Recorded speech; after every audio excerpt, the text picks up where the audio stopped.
Chapter 6. The Captain's Papers. We rode hard all the way, till we drew up before Dr. Livesey's door. The house was all dark to the front. Mr. Dance told me to jump down and knock, and Dogger gave me a stirrup up to descend by. The door was opened almost at once by the maid. "Is Dr. Livesey in?" I asked. "No," she said. He had come home in the afternoon, but he had gone up to the hall to dine and pass the evening with the squire. "So there we go, boys," said Mr. Dance. This time, as the distance was short, I did not mount, but ran with Dogger's stirrup leather to the lodge gates, and up the long leafless moonlit avenue to where the white lines of the hall buildings looked on either hand, on great old gardens.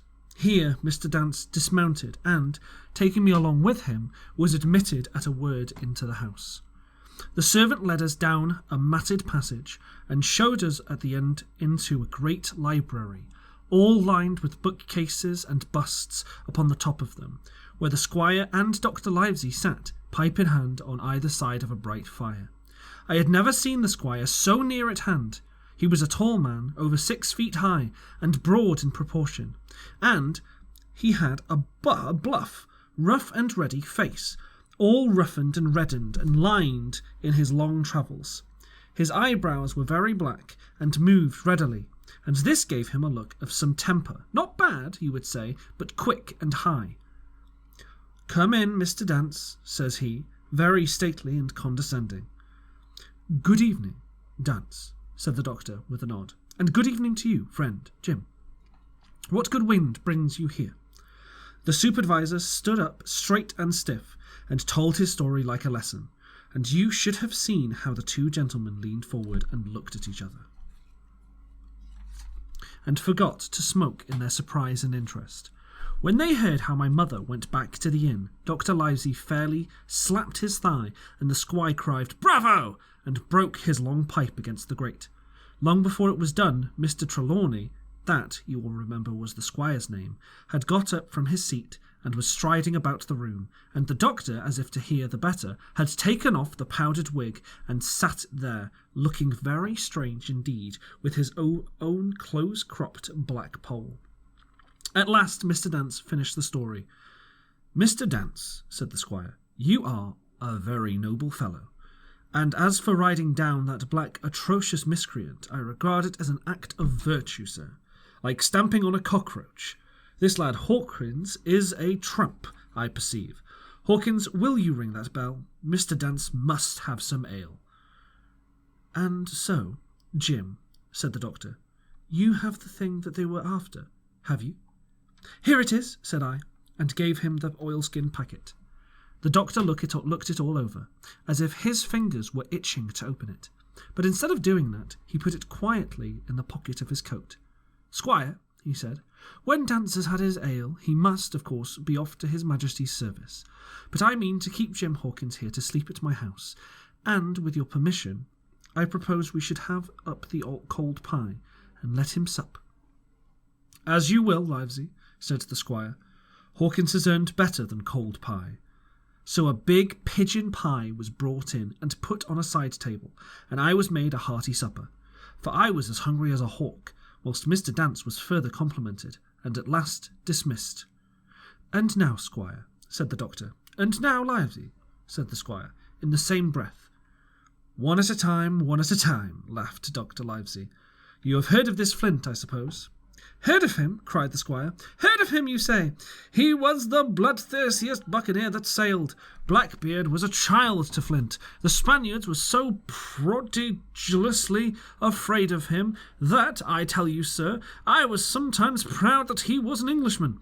I have seen his topsails with the eyes off Trinidad, and the cowardly son of Rum Puncheon that I sailed with put back, sir, into the port of Spain." "Well, I've heard of him myself, in England," said the doctor, "but the point is, had he money?" "Money!" cried the squire. "Have you heard the story? What were these villains after but money? What do they care for but money? What would they risk their rascals' carcasses but money?" "But that we shall know soon," replied the doctor. But you are so confoundedly hot-headed and exclamatory that I cannot get a word in. What I want to know is this. Supposing that I have here in my pocket some clue to where Flint buried his treasure, will that treasure amount to much? Amount, sir, cried the squire. It will amount to this. If we have the clue you talk about, I fit out a ship in Bristol Dock and take you and Hawkins here along, and I'll have that treasure if I search it. This year. Very well, said the doctor. Now then, if Jim is agreeable, we'll open the packet. And he lay it before him on the table. The bundle was sewn together, and the doctor had to get out his instrument case and cut the stitches with his medical scissors. It contained two things, a book and a sealed paper. First of all, we'll try the book, observed the doctor. The squire and I were both peering over his shoulder as he opened it, for Dr. Livesey had kindly motioned me to come round from the side table, where I had been eating, to enjoy the sport of the search. On the first page there were only some scraps of writing, such as a man with a pen in his hand might make for idleness or practice. One was the same as the tattoo mark, Billy Bones, his fancy, and then there was Mr. W. Bones, mate, no more rum, off Palm Key, he got it, and some other snatches, mostly single words and unintelligible. I could not help wondering who was it that got it, and what it was that he got. A knife in his back, as like as not. Not much instruction there, said Dr. Livesey as he passed on. The next 10 or 12 pages were filled with a curious series of entries. There was a date at one end of one line, and at the other a sum of money, as in common account books, but instead of explanatory writing, only a varying number of crosses between the two. On the 12th of June 1745, for instance, a sum of £70 had plainly become due to someone, and there was nothing but 6 crosses to explain the cause. In a few cases, to be sure, the name of a place would be added, as Offie Caracas, or mere entry of latitude and longitude as 62, 17, 20, 19, 2, 40. The record lasted over nearly 20 years, the amount of the separate entries growing larger as time went on, and at the end of a grand total had been made out after 5 or 6 wrong additions, and these words appended, Bones, his pile. I can't make head or tails of this, said Dr. Livesey. The thing is as clear as noonday, cried the squire. This is the Black-Hearted Hound's account book. These crosses stand for the names of the ships or towns that they have sank or plundered. The sums are the scoundrel's share, and where he feared an ambiguity, you see he added something clearer, off a Caracas. Now, you see, here was some unhappy vessel boarded off the coast. God help the poor souls that manned her Coral long ago. Right, said the doctor. So what is it to be a traveller? Right, and the amounts increased. You see, as he rose in rank, there was little ease in the volume, but a few bearings of places noted in the blank leaves towards the end, and a table for reducing French, English, and Spanish monies to common value. Thrifty man, cried the doctor. He wasn't the one to be cheated. And now, said the squire, for the other. The paper had been sealed in several places with a thimble by the way of seal, the very thimble, perhaps, that I had found in the captain's pocket. The doctor opened the seals with great care, and then fell out the map of an island, with the latitude and longitude, soundings, names of hills and bays and inlets, and every particular that would be needed to bring a ship to a safe anchorage upon the shores. It was about 9 miles long and 5 across, shaped, you might say, like a fat dragon standing up, and had 2 fine landlocked harbours, and a hill in the centre part, marked the Spyglass.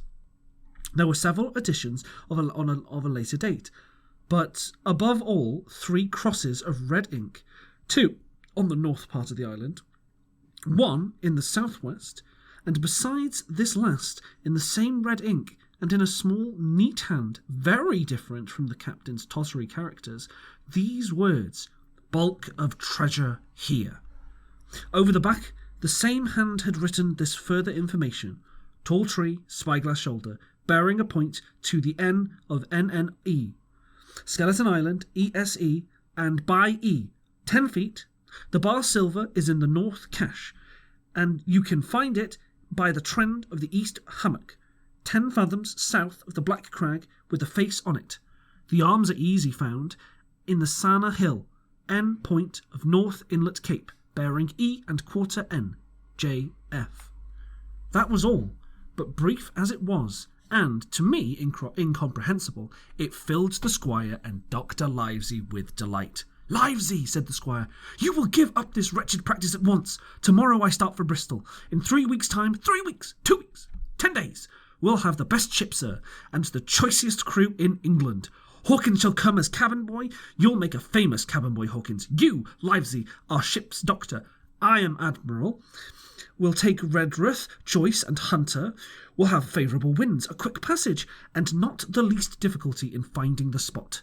And money to eat, to roll in, to play duck and drake with ever after. Trelawney," said the doctor, "I'll go with you, and I'll go bail for it. So will Jim, and be a credit to the undertaking. There's only one man I'm afraid of." "And who's that?" cried the squire. "Name the dog, sir." "You," replied the doctor, "for you cannot hold your tongue. We are not the only men who know of this paper. These fellows who attacked the inn tonight, bold, desperate blades, for sure, and the rest who stayed aboard the lugger, and more, I dare say, not far off, are one and all, through thick and thin, bound that they get that money. We must none of us go alone till we get to sea.